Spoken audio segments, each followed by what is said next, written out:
AP వ్యాప్తంగా YCP నిరసనల బాట పట్టింది. పెద్ద ఎత్తున ర్యాలీలు నిర్వహించారు. కూటమి ప్రభుత్వం ప్రజలకు ఇచ్చిన హామీలను విస్మరించిందని భావిస్తున్న వైసీపీ వెన్నుపోటు దినం పేరుతో ఆందోళనలు చేపట్టింది. పలుచోట్ల పోలీసులతో వైసీపీ కీలక నేతలు వాగ్వాదానికి సైతం దిగారు. ఏడాది గడుస్తున్నా కూటమి ప్రభుత్వం ఇచ్చిన హామీలను అమలు చేయలేదని విమర్శించారు. హామీలను విస్మరించి కాలయాపన చేస్తున్నారని వైసీపీ నేతలు ఫైర్ అయ్యారు.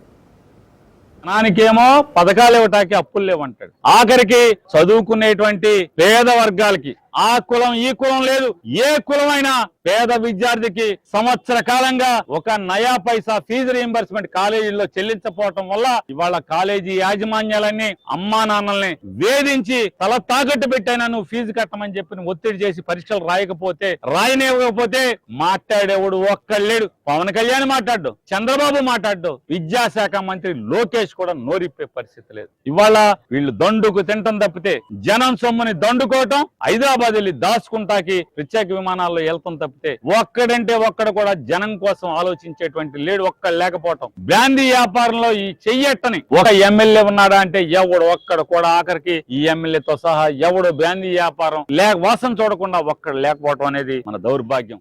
ప్రతి నియోజకవర్గంలో కూడా కూటమి ప్రభుత్వాన్ని ప్రొటెస్ట్ చేస్తూ ఇచ్చినటువంటి హామీలని మాటల మీద నిలబడి ప్రజలకు న్యాయం చేయమని క్వశ్చన్ చేస్తూ ఏదైతే సూపర్ 6, సూపర్ 7 అన్నారో ఏడాది పాలనలోనే సూపర్ 6 డక్అవుట్ అయింది.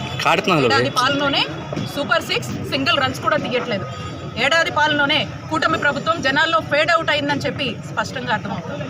దానికి ఇంతమంది జనం వచ్చి ఈ కార్యక్రమాన్ని ఈరోజు ఈ వెన్నుపోటు దినాన్ని అండగా నిలబడి ప్రొటెస్ట్ చేస్తూ రోడ్ ఎక్కారంటేనే స్పష్టంగా ఈరోజు ఈ కూటమి ప్రభుత్వ పరిస్థితి, ఈ కూటమి ప్రభుత్వం యొక్క పాలన పరిస్థితి ఏంటనేది ఈరోజు అర్థమవుతా ఉంది. నాయకులు డిప్యూటీ సీఎం కు ఒక హెలికాప్టర్, ఒక విమానం, లోకేష్ గారికి ఒక హెలికాప్టర్, ఒక విమానం, సీఎం గారికి ఒక హెలికాప్టర్, ఒక విమానం. మీరు ఏం చేస్తా ఉన్నారు ఈ విమానాలతో, హెలికాప్టర్లతో? అంటే సాయంత్రం హైదరాబాద్ పోవడం, పొద్దునే మళ్ళా విజయవాడకు రావడం. ఈ కార్యక్రమాలకంతా కూడా ఇంత విలాసవంతమైన జీవితాన్ని, ప్రజలకు అందించాల్సిన సంక్షేమ పథకాలన్నీ పక్కన పెట్టి మీరు ఈ విలాసవంతమైన జీవితాన్ని గడుపుతా ఉన్నారంటే మీకు ఏ పార్టీ ఆలోచన ఉంది ప్రజలకు మంచి చేయాలని, ఏ పార్టీ ఆలోచన ఉంది మీరు చెప్పిన మాటలన్నీ నెరవేర్చాలని? ఏది కూడా లేకుండా ఈ విధంగా రాష్ట్ర ప్రజలందరినీ కూడా మోసం చేసి ఏదైతే రామారావు గారిని ఆ రోజుల్లో వెన్నుపోటు పొడిచి ముఖ్యమంత్రి అయ్యాడు, ఈ రోజు ఈ రాష్ట్ర ప్రజలందరినీ కూడా వెన్నుపోటు పొడిచి ఈ 1 సంవత్సరం కాలం ముఖ్యమంత్రిగా కాలం గడిపేదే కాకుండా రాబోయే రోజుల్లో కూడా ఏ హామీలు కూడా నెరవేర్చరా అనేది మనం ఒకసారి 1 సంవత్సరం రోజుల పరిపాలన చూస్తే తప్పకుండా నెరవేర్చరనే భావన మన అందరికీ కూడా కలుగుతా ఉందని కూడా మీకు మనవి చేస్తా ఉన్నాను. చాలా నిర్బంధాలు, ఒత్తిడులు, పోలీసుల బెదిరింపుల మధ్యన